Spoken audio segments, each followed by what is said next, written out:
Ever wondered how to balance acquisition, monetization, and retention as a product leader? Or how to address customer pain points for lasting success? Or understanding the importance of experimentation, clear goals, and sales in product teams? Well, get ready to discover game-changing insights into these questions and more. Because in this episode of Product Team Success, with me, Ross Webb, which is brought to you by Amplitude, the world's leading product analytics software in my experience, we have Leigh Steed-Middleton, the SVP of Engineering and Product at Sedna. Leigh is going to be sharing his product strategies to drive success and propel your career forward. And coming up in this episode, retention, why it's the real key to success, mastering innovation and experimentation, and how product teams are embracing sales skills for success, and building confidence in your product teams. Now, Leigh's been at the forefront of tech innovation for years and offers many insights into the subject. But first, there was one thing I wanted to know. People talk about this trinity of acquisition, monetization, and retention. And Leigh, what are your thoughts on this subject? I think the key is finding a pain, right? And so of the three that you just highlighted, retention for me is the most important, and everything else comes off of that. And the key thing is finding that pain. If you can find the pain, if you can address that, and you can become embedded, and you can relieve that pain in such a way, like I've had, the first thing I did when I joined Sedna was I spent 2-3 months just speaking to every customer I could get my hands on, at the most senior level to the end user level, investors, everyone I could, trying to get myself up to speed. I'd never worked in this industry, in this space before. So I wanted to know the industry, but I also wanted to know what they felt about the product. And I heard things like, like real emotional responses. Like I panic. I would panic if I couldn't use this product anymore. And I'd be thrown back into the dark ages. And what I learned from that was that we had found that pain. Now, there were still rough edges a lot of rough edges in the product at the time. And we're still working through addressing that, right? Like it's an endless, endeavor. But what that gave me was an insight into just how important a business and how important a product Sedna had become to these individuals and these companies. That's really the key, because from there you can start thinking about acquisition. And going back to the idea of innovation and building reimagining technologies or buying the right almost to experiment. I think focusing on retention first is really key, particularly in the B2B space, because it gives you the credibility and the trust to innovate and to test things, right? And a big part of this is also being prepared to tell these people, this may die. We may not continue with this. I may have to, in a month, 2 months, 3 months, take this away from you.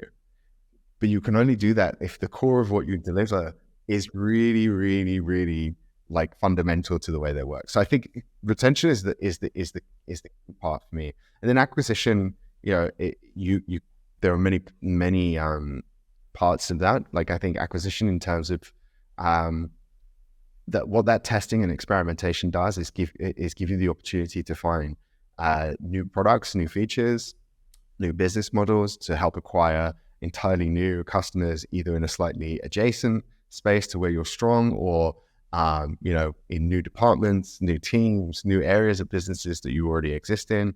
But it also, and then on the flip side to that, you have the go-to-market issue. And I think product plays a huge role in that, and not just with product marketing, but in terms of like really being able to, help lead marketing and sales through what the insights that you're getting from your existing customer base. It would be very easy to say, you operate in space A, space B looks similar, so why don't we go after that from a sales point of view, from a go-to-market point of view. But product and product marketing can really support in that and really help guide whether there's a big gap in terms of product market fit, a small gap, or whether it's and whether it's something that we can even afford to invest in as an organization. So I think product is really, especially in B2B, is really crucial in helping drive most other parts of the business, and tends to be fairly influential. Here, the product strategy is the company strategy and has been, since before I joined. I think that was it was something I hadn't experienced in the extreme that I've seen it here before. And it's very interesting how that can really shape everything you do. I think retention sounds great. But shouldn't the focus be on getting customers into the door first? You can't retain customers if there are no customers to retain. But what about the acquisition part? What are your thoughts on this?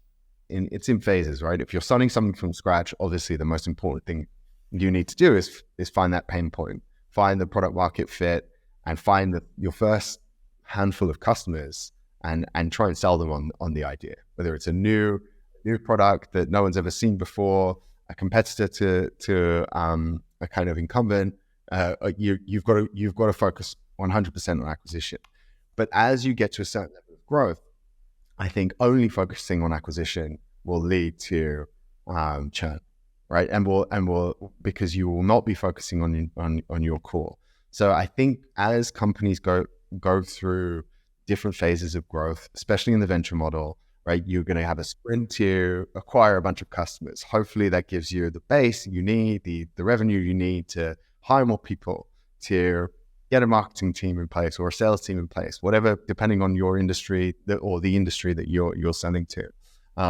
Build out more product people, because most of the time, product starts with the founding team and stays with the founding team for quite some time. So does sales. So you reach a level of maturity where you have to start thinking, right, individuals can't be responsible for so much of the really crucial things. How do we scale that?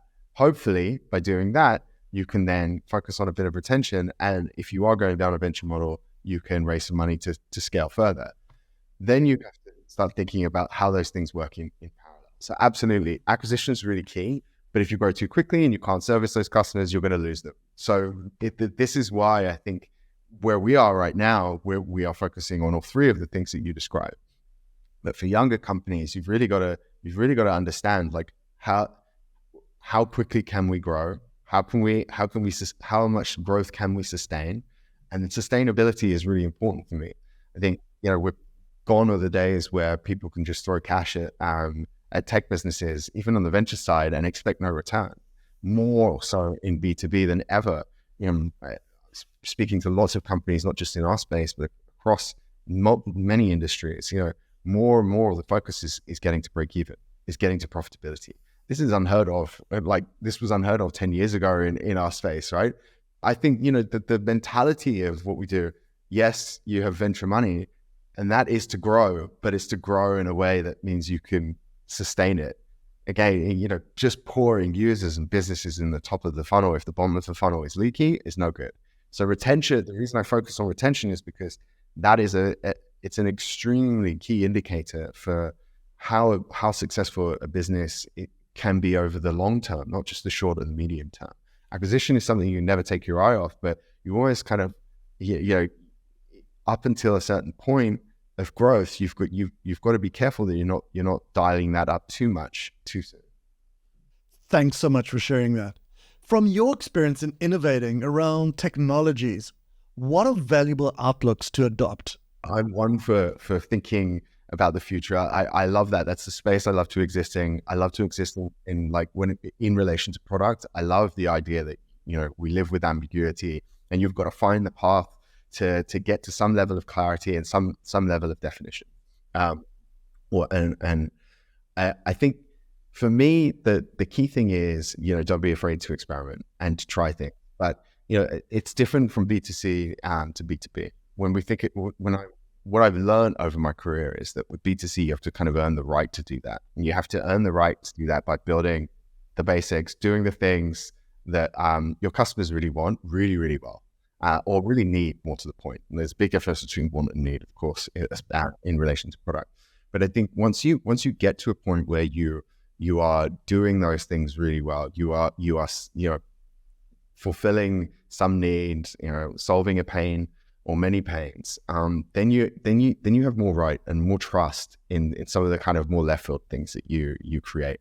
I think that's always been very important.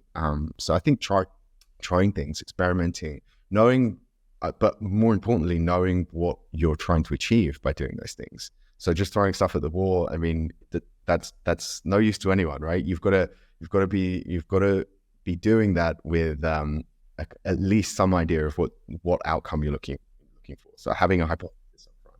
So I think that's one of the things I've learned, and I try to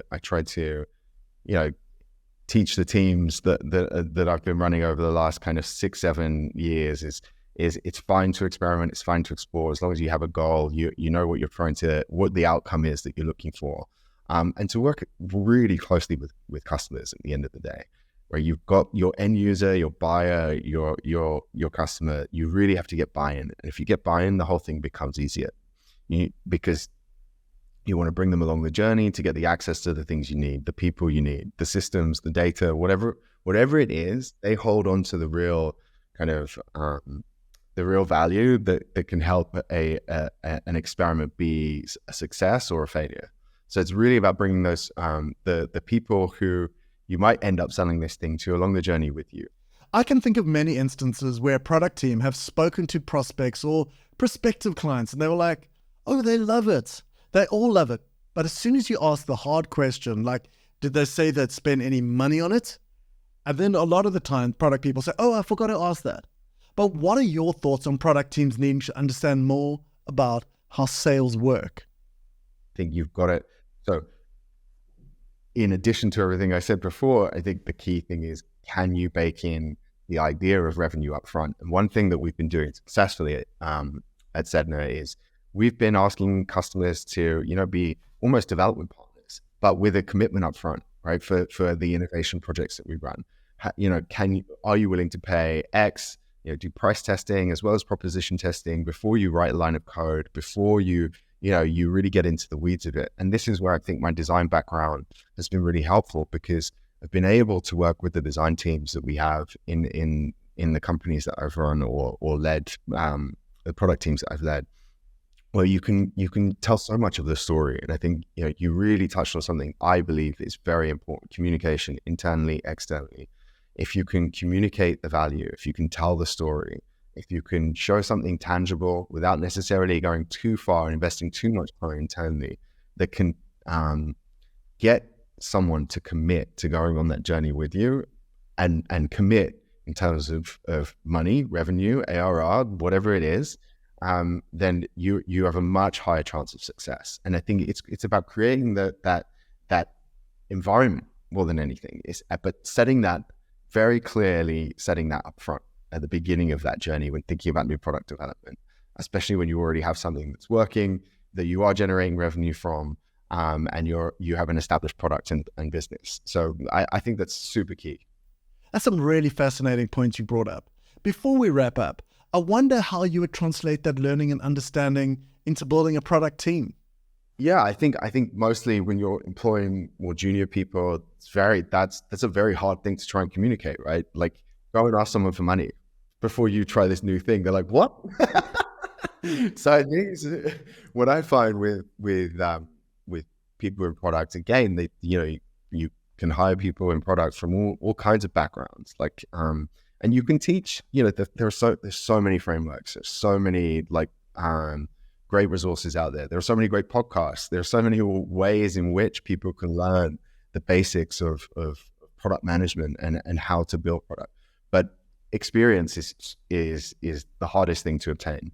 And I think being able to give those more junior members that experience and really encourage that kind of mindset is, you are the expert, and your everything you're doing is to help make your end users, your customers' lives better, improve their day to day. If it's in a B2B context or in a B2C context, just give them an experience that they really enjoy and they really love, something super sticky. So actually working with them is to your advantage, but also asking for some commitment is okay. And you have the right to do that, and you shouldn't feel nervous or shy about doing that. This is the relationship you want to garner, but you are totally capable of or able to have that kind of relationship with your customers, your end users. So I think a lot of it is about confidence. when building these teams. You can get the raw skills, you can identify those in individuals, and then it's about building up the confidence to try things, to do things in a way that you've either had success with, or you've seen and developed methodologies and processes in the context that you're working in that work. You can all follow Leigh on LinkedIn for more insights, and we highly recommend that you do. And if you're eager for more captivating discussions on sales and product, don't miss our video where we talk to Ansel, who made the move from being a very senior sales leader into product leadership. It could really reshape your perspective and hopefully your career. A big special thanks to Amplitude for their invaluable partnership in producing this series.